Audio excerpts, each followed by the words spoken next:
Good afternoon and welcome to the press room. We have the pleasure of having here today for the College readout Executive Vice President Fitto, Commissioner Dombrovskis and Commissioner Hansen. Now, the way we will go about it today, we will have first said the College readout, followed with presentation by the three members of the College. We will then open up for questions on the topic of the College meeting this morning, and then, if we still have time, any questions within the remit of the competence of the three members of the College. If there is interest at the very end, then, and after we have allowed the commissioners to leave, I will stay on to reply to questions regarding the decision of the court this morning. So just for you to know how we will be going about it. And without further ado, Executive Vice President Fitto. Good morning and welcome to the readout of the College meeting. We had an orientation debate on the multi-annual financial framework. This debate helped to take stock of the revision we had last year and will feed upon the Commission's ongoing work in this area, including the preparation of the MFF proposal. Additionally, we adopted a proposal aimed at simplification the common agricultural policy to better support farmers and enhance competitiveness, which we will discuss in more detail shortly. We will be happy to reply to your questions about it. Furthermore, we made the following nomination. We appointed Hugo Monteiro Brillante Sobral as the Deputy Director General for the Directorate General for Regional and Urban Policy, DG Regio, with the effective date to be decided later.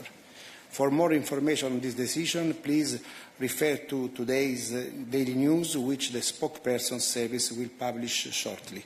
Now, with that said, let us proceed to the main topic of today's press conference. The proposal we are presenting today is a clear and concrete step forward.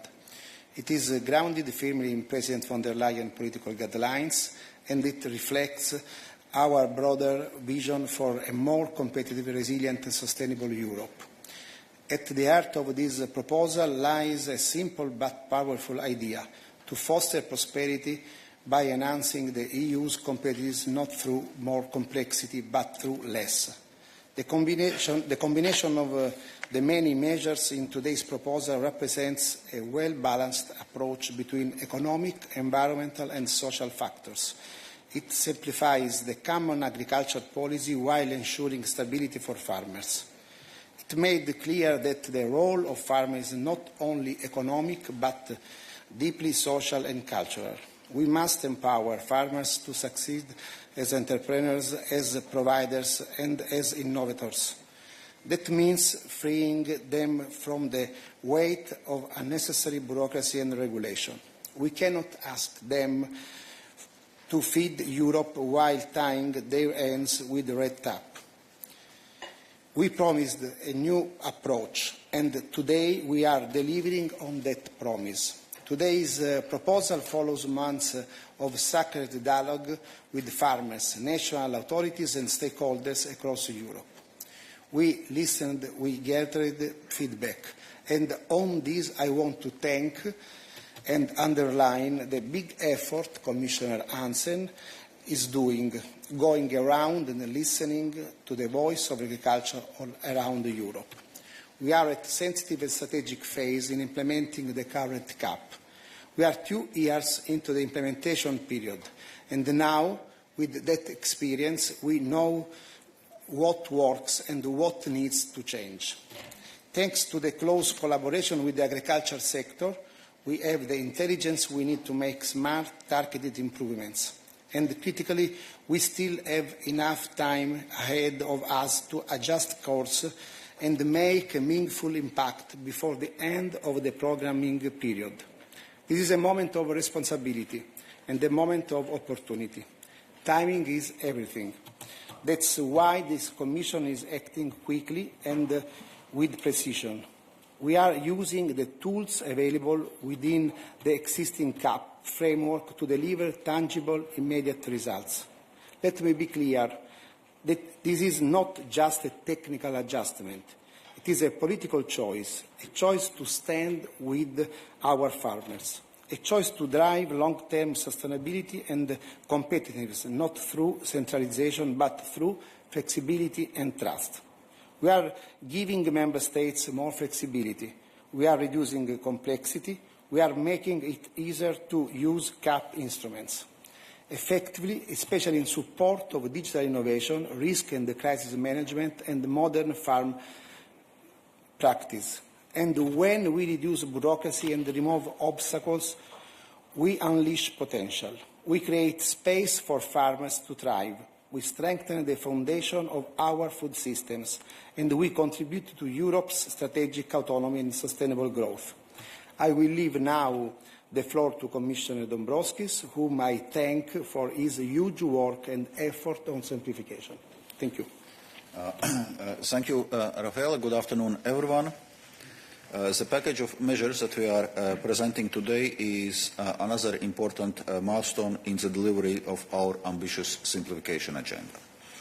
So first let me take a step back and place it in a broader context. Europe must urgently take decisive actions to secure our long-term prosperity. That imperative lies at the heart of the European Commission's competitiveness agenda. We need to become more dynamic, innovative and productive to compete effectively in the world. Simplification, or to put it simple, cutting red tape, is a central element of building a competitive Europe. The scale of the challenge is clear. Today, regulation is seen by more than 60% of EU companies as an obstacle to investment, and 55% of SMEs flag regulatory obstacles and administrative burdens as their greatest challenge. These SMEs account for 99% of EU businesses altogether, including a large proportion in agribusinesses. The sheer volume of regulatory demands is stifling innovation, deterring investment and putting jobs at risk.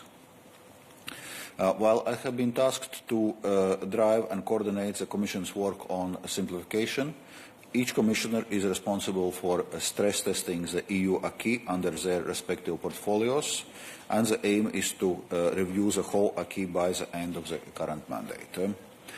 We have set ambitious targets for reduction of all administrative costs by 25% for all companies and by 35% for SMEs. This translates into cutting approximately 37.5 billion euros in annual administrative costs by the end of this Commission's mandate. This work is already underway. In February, we introduced the first two proposals to simplify EU rules in the fields of sustainability reporting, sustainability due diligence, taxonomy and public investments. A conservative estimate puts annual savings stemming from those two packages at 6.3 billion euros, but this is just the beginning. The Commission's work programme for this year outlines a long list of proposals that will focus on simplification. Today we present our measures on agriculture sector. Next we will come forward with proposals targeting small mid-cap enterprises. Later this year we'll introduce further packages including for the defence and digital sectors. But for now, let us zoom in today's proposals. We are all aware of the major importance of farming and the broader agri-sector for Europe's economy, autonomy and security. This is especially true at the time of great and growing global uncertainty. Therefore, it is essential that Europe's farmers benefit from rules that are simpler, more proportionate and better tailored to their needs. The Commission has engaged extensively with farmers' representatives and other stakeholders to identify where we can best target measures to address the significant challenges farmers face. These consultations have informed the package of measures that we are presenting today. We are expanding the simplified payment scheme to substantially reduce administrative burdens linked to the application process for direct payments. We are removing unnecessary layers of regulation to make it easier for farmers to understand and implement the rules on environmental requirements. We are reducing the pressure and burden on farmers linked to the controls and other on-farm visits, moving towards a one control per year principle. We are harnessing the potential of digitalization to reduce reporting burden for farmers. We are also reducing the administrative burdens for national administrations. In short, we want to help our agricultural sector to concentrate on farming and not forms. Taken together, we estimate that the measures contained in today's proposals will bring up to nearly 1.6 billion euros per year for Europe's farmers and more than 200 million euros savings per year for national administrations. To conclude, today's package shows that we have already made a strong start in delivering our simplification agenda. We are moving quickly and with a purpose. One could say, to borrow a farming term, that we are taking the bull by the horns. I hope today's package of measures sends a clear message to Europe's farmers. We hear you, we value you, we are committed to supporting you. Thank you, and with this I pass over to Commissioner Hansen. Yes, good afternoon, ladies and gentlemen. And first of all, I would like to thank Raffaele Fitto and Valdis Dombrovskis for setting the scene so well. As you know, the common agriculture policy is a vital safety net and support for our farmers and the agri-food sector in general. But this potential should, of course, not be eroded by excessive bureaucracy. And that is what we are doing here. Also, in the vision, we asked ourselves how to make farming more attractive for current and future generations, and this is what guided our work here as well. So avoiding by all means that demands of our policy discourage young or new farmers from entering the profession or current farmers to stop farming because it is just not worth time spent on bureaucracy. And I met last week when we had the conference on the vision last week, a Dutch farmer who said that she granted herself 1 week of holiday last year. And this is in an entire year, just to note. And to make things worse, a study we presented today also shows that farmers spend on average 7 full working days on a year on administration. So it seems that this 1 week of holiday has been spent actually filling in the forms that have been imposed to such a young farmer. And that needs to be corrected. First, we will make it easier for small farmers to apply for aid thanks to a simplified payment scheme set in CRP strategic plans, and farmers would receive up to 2,500 euros per year that will not have to fill in detailed claims any longer. This amount has been set before at the half, so at 1,250. So small and medium-sized farmers are, of course, the backbone of our rural areas, and we will better target our support as well towards them. Secondly, we had to do a reality check on the environmental requirements and on the conditionality, as it has been highlighted by Raffaele Fitto. So farmers we surveyed identified these conditionalities as the most challenging CAP requirements. And so let me be very clear there. We are in the greenest common agriculture policy ever, and this direction will not change. This real-life test is important after almost 3 years, but we see that it is difficult to impose a unique and standardized set of rules to a highly diverse sector faced with very different environmental conditions. And the vision that we presented sets the path for a more territorial and more tailored approach. So this is what we are delivering as well today. So if the CAP conditionalities overlap with existing mandatory national requirements, we will consider them as equivalent, and no additional requirements will have to be set for farmers. For them, this can reduce time spent on getting acquainted with several different rules while still serving the environmental objectives of the standards. And we also want to give member states the possibility to financially compensate farmers for the possible costs and the impact on their income of complying with the conditionality, for example, on wetlands and peatlands. And in the same spirit, we are introducing more flexibility in management of permanent grassland. For example, we are granting a longer time limit, 7 years, for the land to be classified as permanent grassland. Actually, currently it is only 5 years. And this approach prevents farmers from unnecessary ploughing to avoid permanent grassland designation, thus preserving as well the soil health. And these changes will increase the acceptance of our environmental requirements linked to the common agricultural support, but at the same time as well enhance the environmental benefits that we create. And we are also removing another layer of complexity, for example, for organic farmers specifically, and we propose to exclude organic farmers from complying with 5 conditionality requirements currently in place, and we are convinced that the organic regulation provides a comparative level of protection for the environment and the climate. And that brings me to the controls. It has been mentioned by Valdis Dombrovskis. Evidence shows that controls on farm are still a very high burden, and our proposals introduce the principle of a single control per year. And we expect member states as well to coordinate the timing of different national inspections to ensure this, because the controls is one of the biggest stress factors for our farmers on the farms. And ladies and gentlemen, this package is, however, much more than just simplification. It is also about boosting competitiveness, increasing resilience of the sector, and,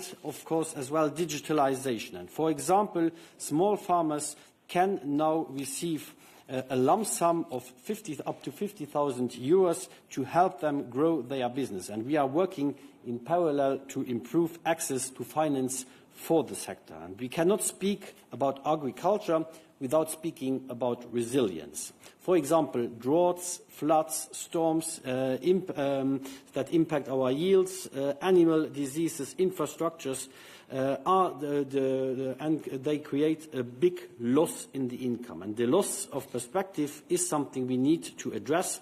I was, for example, in Valencia, and I witnessed the impact of the DANA on the agriculture areas. And the CAP needs to be more responsive to manage risks and crises as well. And we give now the member states the possibility to create a national crisis intervention fund within their CAP strategic plan. And member states will then now be allowed, of course it needs still to be approved by the co-legislators, to use CAP funding to compensate farmers affected by natural disasters, animal health diseases or plant pests, and we are talking here about 3% of their annual CAP funding on that. And in general, the common agriculture policy needs to become more modern.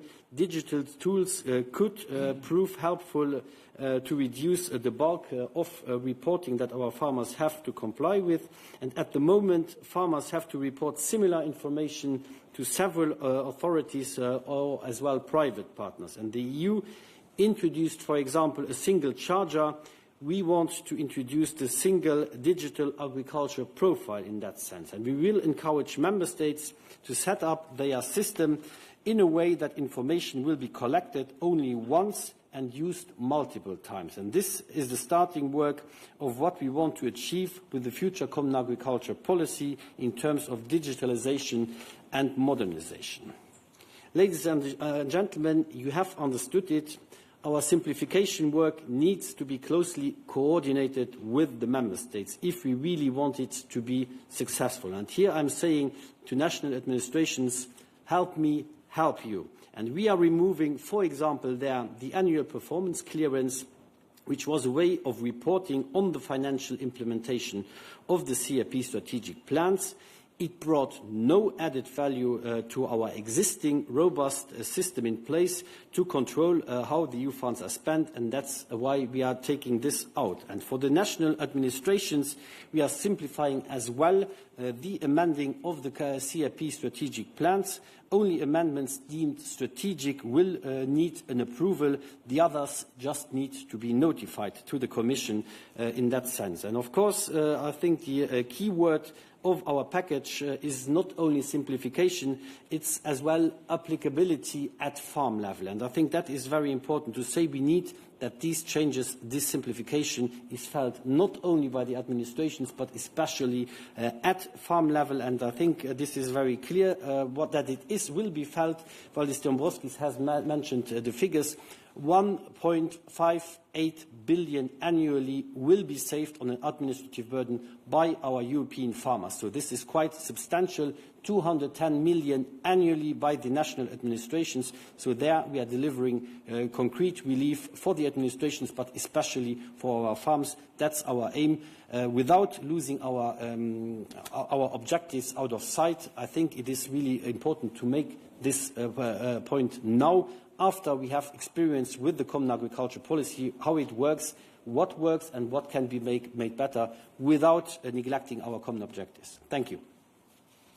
Thank you very much. And we can open now to questions on this topic. I'll start here. Thank you. My name is Matthijs Schiffers, Head Financiële Dagblad. I have a question regarding the controls. What kind of controls are we talking about, actually? This is a question for Commissioner Hansen. And is there a number of controls that are taking place at the moment on an annual basis? And to play the devil's advocate, are you not afraid that a farm that has just been controlled knows for 1 year I'm off the hook, I can do whatever I want? Is that a risk that you see? Thank you. We are talking here about controls at different levels, because we know, of course, that national administration, it's not only agriculture, it's as well other administrations that are regularly on a farm controlling one or the other thing. And that is something where we need, there is no setting of the date when this control will be. So if you are controlled in November, it can be that the next control is in January. So I don't see that precise risk. I think that is very clearly. Anyhow, since we are talking about the digitalization of those procedures, that is an important step. So it could be eventually checked at any moment digitally. But the on-farm controls, that is what really burdens our farmers. There are 5, 6, 7, it depends always on member states' controls, regional controls even sometimes. That is what we are working on. We are preparing now the pathway, and we will do this in close cooperation with the member states and their administrations in order to really give relief for the farmers. As I said, this is a huge stress factor for the farmers, and of course it is difficult when you had a long day of work at a farm, that in the evening you still have to do things and you always have to be at this stress moment. That is something we need to reduce, and this will as well enhance the acceptance of our policies. Thank you. Christian. Thanks, Paula. Christian Anner with ENS Europe. A question for Commissioner Hansen. You mentioned that this is the greenest agriculture policy ever, and this will not change. But at the same time, you're proposing to drop the requirements on member states to align the CAP strategic plans with the key environmental and climate legislation. So I was wondering if you could clarify this apparent contradiction. And related to that, this list on the key environmental legislation has not been updated since the adoption in 2021. So are you saying that there hasn't been any new environmental climate legislation since 2021 that might affect farmers? I'm not saying that there is no additional requirements to the farms, but of course not everything is related only to the common agriculture policy. So the agriculture policy is indeed in its third year of application. There have of course been other legislation coming down to the farm. That is the first remark. The second one, I clearly say we are making even the environmental objectives firstly, more achievable, and secondly, we are being more efficient. Let's take, for example, the permanent grassland, where currently you have, if you have a land that you used for more, up to 5 years, for arable land, what farmers are doing currently is they are ploughing it around because they don't want to be classified as permanent grassland, because there will be a decrease in the value of their land. Now we are extending this to 7 years, so that is what I clearly say. When you keep the grassland for 7 years instead of 5 years, this has a clear environmental benefit compared to the existing legislation. So I think there is even progress that makes sense on an agronomic point of view, but as well of an environmental point of view. When we can have these synergies to have progress, I think this is the right way to go. Also, when it comes, for example, to wetlands and peatlands, we are not scrubbing any requirements. We are just saying if there is national legislation in place that has the same or equivalent requirements to protect wetlands and peatlands, there is no obligation anymore to do something besides this, which will have the same effect but just create additional burden, and that is what we are clearly doing. So the ambition is at least maintained, even in some factors, for example, grassland, it is even strengthened, and that is the way forward. And I think when we can make progress while enhancing the situation for the farmers, that is the way to go.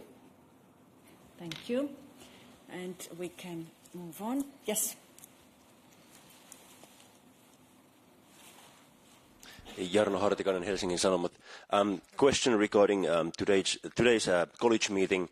Did the college discuss the General Court's decision regarding the President's messages to Pfizer CEO? And if so, what kind of conclusion did the college draw from that judgment? Thank you. At the beginning, maybe you were not there, that we will come back to questions on the court case after the Commissioners leave. But what is also a matter of fact is that this was not discussed in the college, in case it was not clear, because indeed I saw that there were questions in this regard. This was not discussed. So coming back to questions on the topic of the college agenda this morning. David. Yes, thank you. It's a question on MFF, if I may, since there has been a discussion. First of all, I would say that for me it's quite strange that a vice president, a commissioner that has been vice president and during the past mandate, and a commission who was, as Mr. Fitto, by the way, member of the parliament, cannot answer questions on transparency, democracy, rule of law, the issue of the Pfizer gate, and the ruling of the EU court today. It's quite strange for me. Sorry, yes, I have to say that. If I may so on they this. have to leave and you can answer, no. and they cannot answer. For me, it's, I mean, if I may on democracy, this, I have a different idea of democracy. David, anyway. if I may on this, before you ask your question, and we'll come to that, obviously that the three commissioners are available to reply on those questions, but it's really a question of timing, and if they wish, they will reply to those questions. But due to the agendas of the three commissioners, and due to the fact that we will need to leave, and the college did run late, this is what we were proposing to you. And now to your question, please. Thank you. On MFF, I would like to know how was the debate, if you agree with this proposal that was, or this idea, because it's not a formal proposal for the moment, of a national check, one big pot for member states with the cohesion and agricultural funds inside that. Thank you. Today we debate about the orientation debate. Was the first moment, and we'll have the time to debate for the details of the next MFF, but was a general discussion. Thank you, Executive Vice President. David, yes, indeed, as we had also indicated already yesterday when we got this question, that we usually do not report on orientation debates, right? It's a discussion within the members of the college aimed at preparing the upcoming proposal on the MFF, and on this usually there is no reporting. Yes? Yes. Sorry, I took this opportunity because we have the Vice President who is responsible for cohesion, the Commissioner responsible for agriculture, and the Commissioner responsible for economics, so competition and so on. So I think that they are the best Commissioner to have in this press room to answer what they think about this idea that was not discussed for the first time today, but already discussed and on paper when the Commission adopted the paper on the orientation on MFF. Yes, Commissioner Dombrovskis would like to come in. Indeed. Obviously, this was one of the topics also on discussion on this orientation debate. Indeed, we are looking at the ways how to streamline and how to consolidate current financing. If we look at different EU funds, the landscape is indeed quite fragmented. We have Cohesion Fund, we have European Fund for Regional Development, we have European Social Fund Plus, we have Just Transition Fund, we have Social Climate Fund, we have Innovation Fund, and often they are addressing similar issues, similar challenges, but always different requirements, different entry points, and so on and so forth. So it makes obviously sense to simplify this whole system, to streamline, to have larger funds, also to allow more flexibility for addressing the priorities which may be emerging during the course of MFF. As we see during this MFF, we didn't know about pandemics, we didn't know about Russia's war of aggression against Ukraine, and we had to react on all of this within the framework of current MFF. So more streamlining, more flexibility is obviously important, and this was the topic we had been discussing, but obviously we're preparing a proposal for July, so exact modalities will be still being shaped during those next few months. Thank you. And Commissioner Hansen wanted to also come in. Yes, this was, of course, the first discussion where everybody had the opportunity to give as well his or her input to the discussion, and I think that was a very constructive one.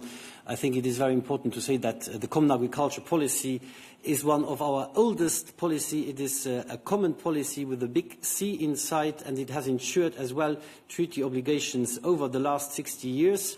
And I believe that in the current very tense geopolitical times, the life on the farms has not become any easier. We have huge problems with generational renewal that we have to address in order to maintain food security and sovereignty in the European Union, and therefore, of course, we have as well tools that are in place that are helping to deliver on those. I think we have clearly to say that this policy is a strength of the European Union and needs as well to be maintained in the future. Thank you. Any other questions? Yes, here in the front. Hello, Maria Simon from Euractiv. A follow-up question on environmental legislation for Commissioner Hansen. I still don't understand, because you said that few acts are relevant, but still that aligning those with the strategic plans would disrupt their implementation. So if you could elaborate on that. And then on crisis payments, you said that you want a cap that is more crisis-oriented. Are you hinting a U-turn, a new model that you would like to see in the future Common Agricultural Policy? Thank you. Well, I think it is obvious to say that the 450 million of the agriculture reserve that we currently have are not sufficient to address floods, forest fires, droughts all over the continent, and those events are getting ever more frequent. So I think it is very important to look into the possibilities of the current MFF. We have the Common Agriculture Policy, and here we give the Member States the possibility to use up to 3% of their annual CAP money for the crisis management, the crises that are numerous. This can as well be not only cover, for example, climate events, but as well animal diseases that we have a lot of them very in the recent months as well. So it is important to give the Member States these tools into the hands already now and not waiting for the next MFF. I think that will be crucial for our sector. And then on the environmental side here, we are clearly have environmental ambitions in the current agriculture policy. And there is the protection of permanent grassland, there is the protection of wetlands and peatlands, and so on. So there it is very clearly to say we are not lowering that ambition for grassland. For example, we are even enhancing the presence of permanent grassland, avoiding that farmers, because they are doing it's an economic decision, it's not an agronomic decision. Currently, after less than 5 years, they will plough, because otherwise the arable, the grassland will be classified as permanent grassland. This represents a significant loss of the value of this land, and therefore they are doing it. Now we are extending it to 7 years. We are allowing it then that for 7 years at least there is grassland before it is reclassified, and this is a clear environmental benefit that we achieve by this. On the other side, on GAEC 2, permanent on wetlands and peatlands, there we are just saying if we have legislation in place at the national level that has equivalent requirements to the existing GAEC 2 of protection of wetland and peatland, then we deem this equivalent as well, and there is no additional programs that need to be done. And this makes sense, because 2 programs to achieve the one and single topic, because you just can't protect it once, not twice, even if you make more administrative burden. So this is very clearly. And then, of course, what we are doing as well is for the smaller farms, we are delivering significant progress because it will be simplified. Also for the organic farms, where I think we can agree that most of their practices are green by definition, and when this is covering as well the existing conditionality, the existing GAECs, therefore on 5 GAECs we deem this what organic is doing is equivalent. This is not lowering any, because they will still have the organic requirements to fulfill. So this is just saying if it is fulfilled there, it doesn't need a second check, a second control, a second administrative burden. And this is really the way forward, to say if it's once green, it doesn't have to be twice green, and this is quite evident. So we are not lowering at all the ambition. We are just making cutting where there is overlaps without lowering the ambition. Thank you. Other questions on the topic? No. Then other questions on the remit of the competence of the respective members of the college? Yes. Thank you, Gabriele Rosana, Il Messaggero Italy. It's somehow on the topic because it's on simplification. Commissioner Dombrovskis, in this very room less than a week ago, the Chancellor of Germany, Chancellor Merz, called for a repeal of the corporate sustainability due diligence directive, which, by the way, was the object of the first Omnibus package. So is that option, is the repeal on the table for the Commission? And since I have both of you here, with also EVP Fitto, on the Recovery and Resilience Facility, yesterday at the ECOFIN, Minister Giorgetti evoked an extension beyond 2026, but a targeted one for defence expenditure, so to allow more defence expenditure, which we know is quite a shared priority at this moment. Is that option on the table? Is something that you see likely? Thank you. Yes, on the first question, revision of CSDDD was part of our first Omnibus package, which comes with substantial simplification of the CSD requirements. In between, also, co-legislators have agreed on so-called stop-the-clock proposal, so extending the both transposition and application deadline of existing regulation to allow legislative process to take place. So currently this work is in the hands of co-legislators of Member States and European Parliament to discuss the Commission's proposal and to find a way forward. And from Commission's side, as always, we stand ready to facilitate this support. But we think that this basis for discussion is the Commission's proposal.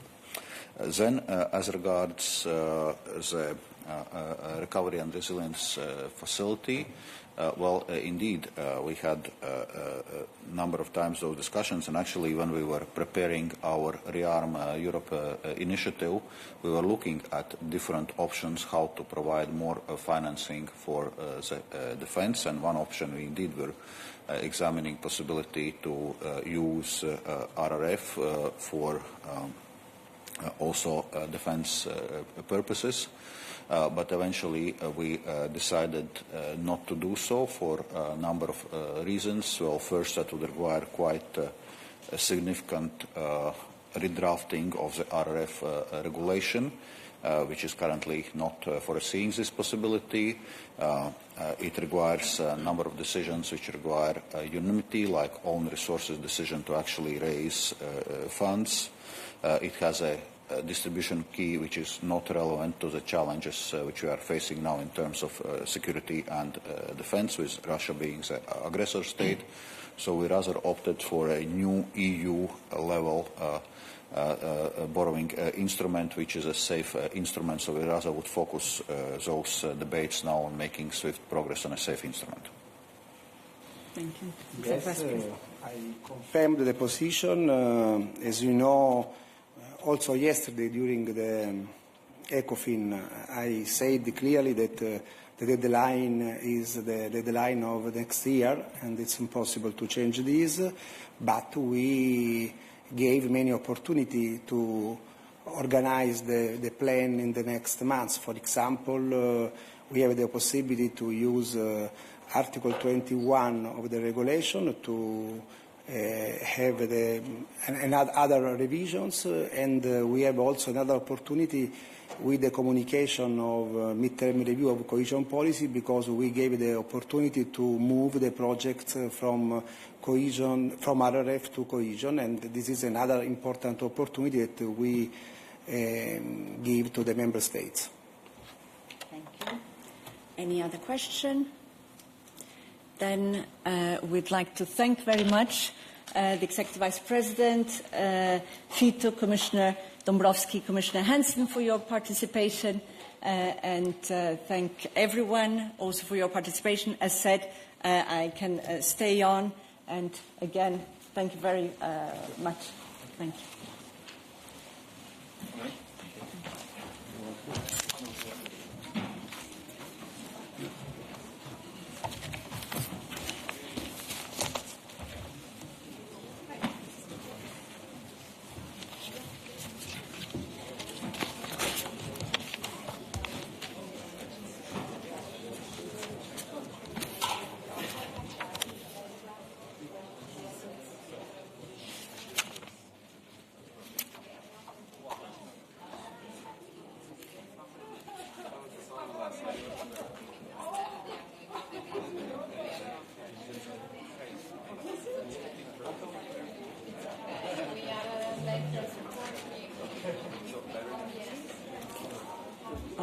Okay, so as said, this is not a normal midday, but we've seen that there was interest indeed in the question of the adoption of the court decision today on the access to documents request, and so we have time for a few questions. We have 10, maximum 15 minutes to reply to questions you may have. Jorge. Hello, Paula. Yes, I want to be really cut to the point, because, as you said, we have limited time. the main question regarding this case is the mystery around the existence of these text messages between the President of the European Commission and the CEO of Pfizer. So can you tell us here today, for the sake of clarity, if these text messages still exist somewhere in the European Commission, or if they have been permanently deleted? And if they still exist, are you now willing to release them after this ruling? Thank you. Thank you, Jorge. And so, as you know, this was an access to documents request. As in any access to documents request, what the Commission does is first check, are there any registered documents which fall within the scope of the request that are there and that are available. So the Commission did this first check and didn't find any. Then what is done afterwards is to verify if any such documents within the scope of the request may exist and have not been registered. So there's a second layer in terms of double confirmation. There could be that there is something relevant for the request, but that has not been registered. In that case, what the Commission does on a second step is to really check and ask the colleagues concerned whether there are such documents. This is what has been done, and as a result of the search, documents falling within the scope of the request could not be identified. So that's, again, to also recall how we go about any access to documents request. Yes, please.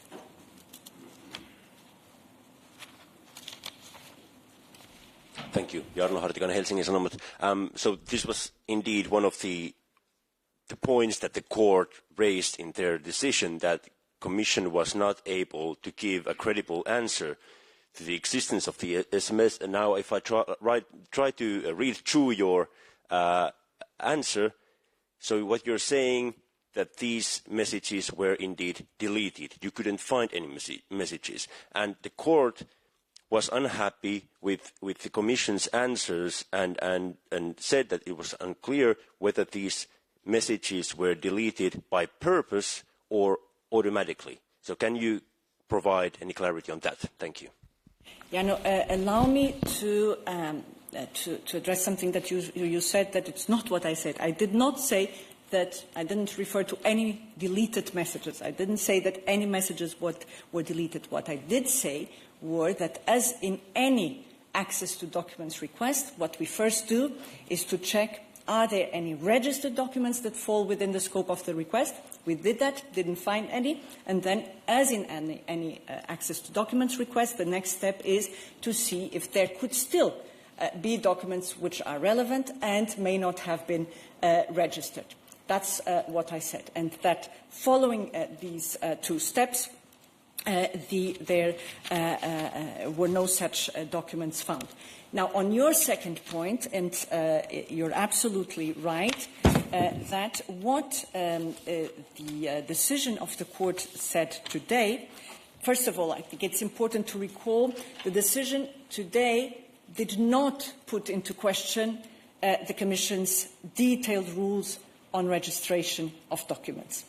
What the decision indeed say was that the Commission should have provided a more precise explanation in its decision that it does not hold documents that concern the requested type.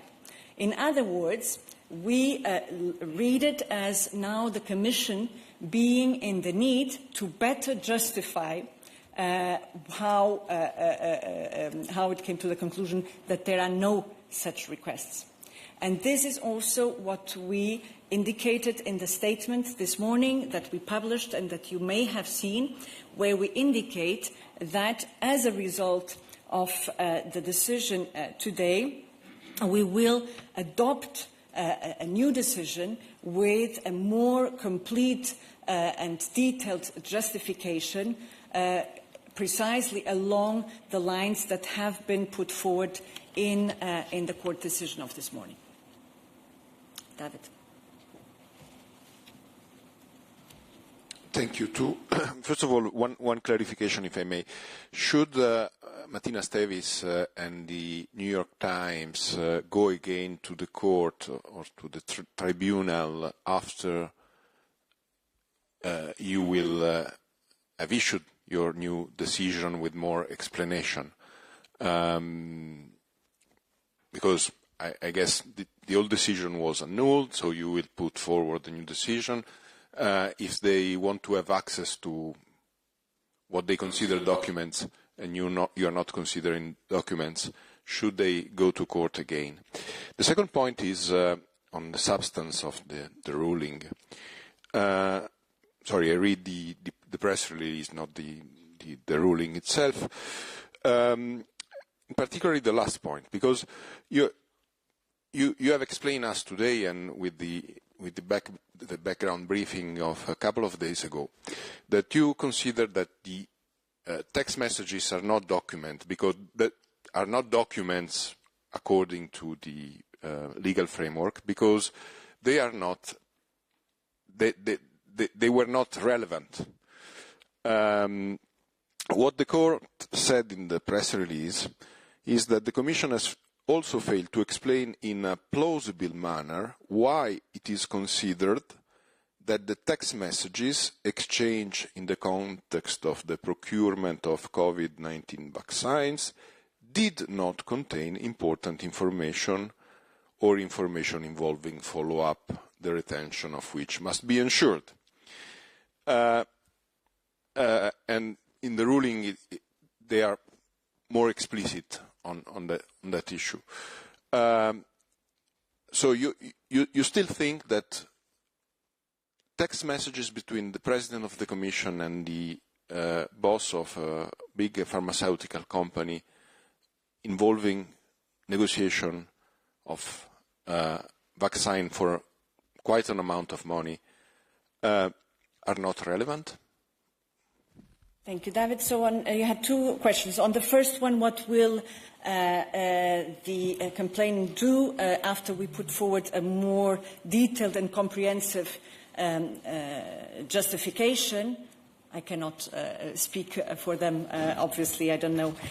We would hope that we will provide all the details that then make also that justification solid enough, so that there's no need to take any further steps. On the statute of SMS, text messages exchanged. It's useful to recall what are the internal rules here. So in our internal rules, what is foreseen is that the Commission and the Commission staff, and it applies to everyone in the Commission, shall not use text messaging on mobile phones for important information that is not short-lived. So if it's important and it is not short-lived, then it should not be, there shouldn't be exchange through text messages. Now, when exceptionally and if strictly required in the interest of the service, there are messages that may contain important information, then what the Commission guidelines say is that there are two ways to ensure registration of such messages. First, the member of the staff of the Commission who may have exchanged such messages needs to transfer the copies of the content of such messages to an email, or it scans the media and stores it in a suitable means for registration. This is the way, in a way, of transform mere SMS into a document and then register.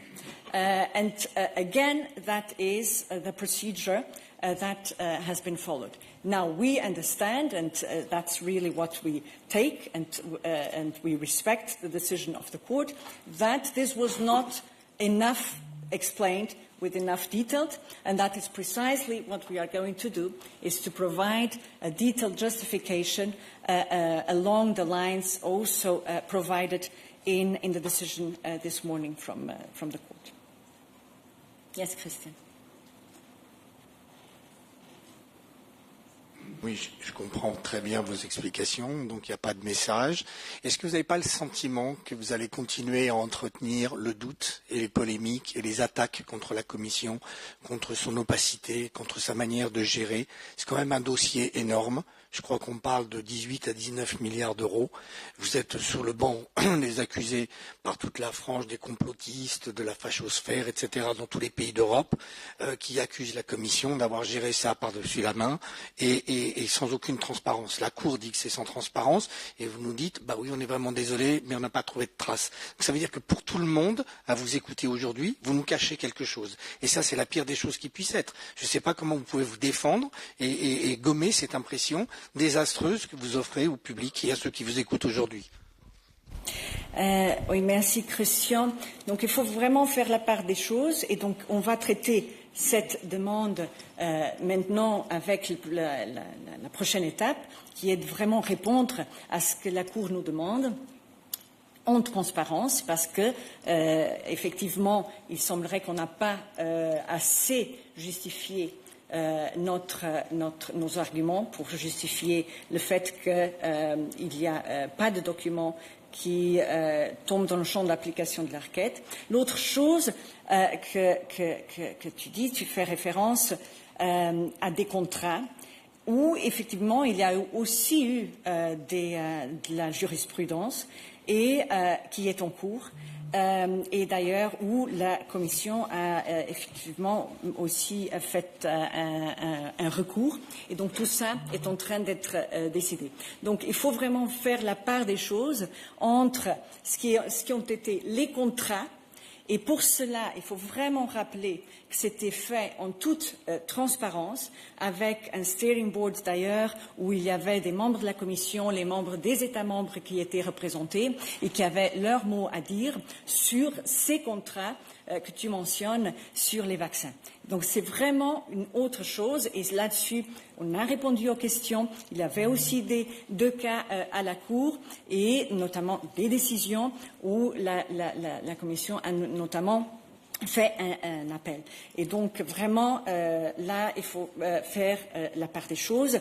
On tient à la transparence. Il y a beaucoup, je dirais plus que beaucoup, il y a un cadre solide de dispositions qui s'appliquent à la Commission en termes de transparence et auquel on tient et auquel on va continuer à tenir. Any other questions?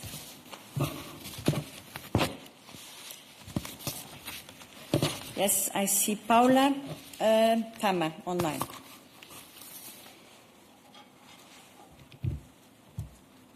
I hope you can hear me and see me. Thanks so much for the floor. Paula, I wanted to ask you, the court also said that the Commission did not explain why it reached the conclusion that the text messages had not been deemed to contain important information. Because you see, in the rules that you just read to us, it seems that you are in charge of determining whether the content or not is important. So can you tell us how you're going to react to that point of the ruling? And what do the staff rules say regarding who should make the call on whether to judge the content of text exchanges not important, because it seems like a lot of self-policing here. Thank you. Thank you, Paula. Indeed. And so there are several elements of the court's decision, and this is what we are going to do. As you know, the ruling was out earlier this morning. Now what colleagues are doing is to go through each point of the decision and see how to best address it, how to best implement the decision of the court. You mentioned one of the aspects, and this is also one of the aspects that we will be tackling in what will be a new justification that we announced today in the statement. So I'm not saying that one aspect is more important than the other. We will now look in detail into all the arguments and points raised in the decision, and will then address it to the best of our capacity. Let me give to colleagues that have not yet had the occasion to ask questions. Virginie.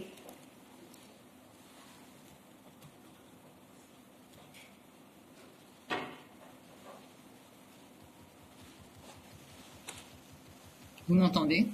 Oui, Virginie. Oui, bonjour. Excusez-moi, j'étais sûre que vous ne prendriez pas de questions à distance. J'ai quand même essayé. Donc, merci beaucoup de prendre une question à distance. Donc, je voudrais quand même revenir sur ce jugement de la Cour de justice. Donc, si je comprends bien votre interprétation, vous, c'est qu'il faut que vous motiviez mieux votre réponse. Et c'est tout. Je veux dire, il ne va rien se passer de plus. Vous n'allez pas changer votre mode opératoire. Bon, les SMS, on les verra sans doute jamais puisque j'imagine qu'ils n'existent plus. C'est la seule conclusion que vous en tiriez. Je voudrais être sûre d'avoir bien compris. Et est-ce que par ailleurs, tu peux rappeler les deux cas auxquels tu faisais allusion qui ont été traités devant la justice sur les contrats eux-mêmes? En deux mots, rappeler les dates, de quoi il s'agit, etc. S'il te plaît.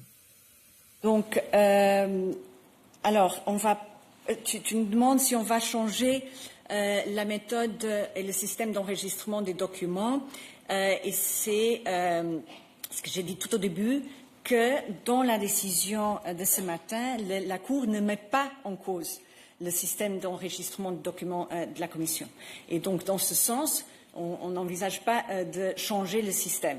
Ceci dit, et c'est important de le noter, on a pris récemment des mesures très concrètes parce qu'on sait qu'un système n'est jamais, peut toujours être amélioré. Et donc, ce qu'on a fait plus récemment, c'est notamment de prévoir des règles plus détaillées concernant l'application du règlement de transparence et accès aux documents, le règlement 1049-2001. Donc, on a adopté des nouvelles règles qui sont censées donner plus de clarté pour une bonne application des règles du règlement, et qui dit justement que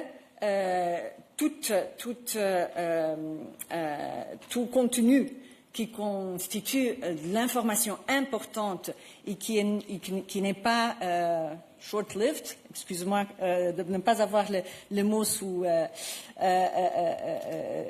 instantanément, devrait être registré. Donc ça, c'est par exemple quelque chose qu'on n'avait pas prévu explicitement, et donc maintenant, on a bien reconnu qu'il faut amener la clarté aussi en face des nouveaux demandes d'accès aux documents auxquels on a confronté. Et dans ces guidelines, on a notamment tout un nombre d'exemples qui reflètent quelles seraient justement des situations qui sont pas considérées importants et pas short-lived.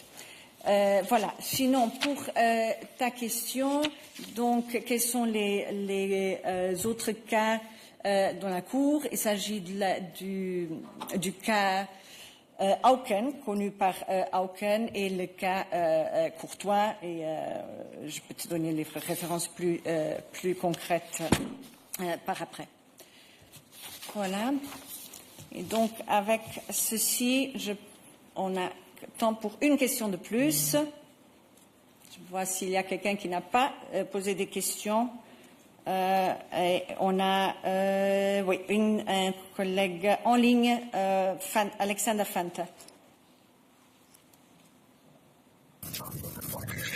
Thanks. Can you hear me all right? Hello, we can hear with a bit of noise. I will speak a bit louder then. Hello, this is Alexander Fante with Follow the Money. I have followed this case for many years. I was also a bit involved in setting it off. So, you mentioned that the Commission will analyze the ruling, but the Commission has also said that its rules of procedure that opinions of its legal service fall under a presumption of non-disclosure, and it is told me separately that I can't see its interpretation of case law and transparency. So I ask whether the Commission is willing to be more transparent on this case and release its full legal analysis of the case, or will it keep secret its legal understanding of the facts of the CD case? But I could not understand. I don't know about the colleagues in the press room here, but I could not. It was the connection was really, really very bad. I could not understand what you asked.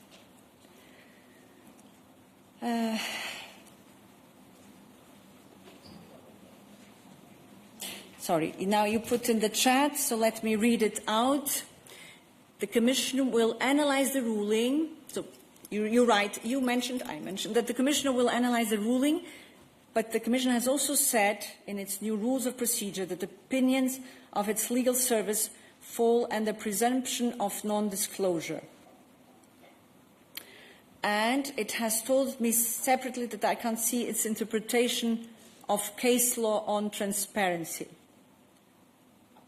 So I ask whether the Commission is willing to be more transparent on this case and release its full legal analysis of the case, or will it keep secret as its legal understanding of the facts, the Stevie case?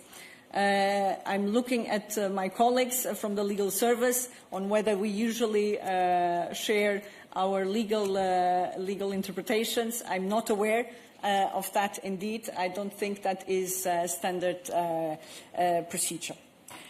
Good. And with this, I'd like to thank you and wish you a good afternoon. Hope that this has clarified some of your questions. Thank you to our interpreters and for staying on.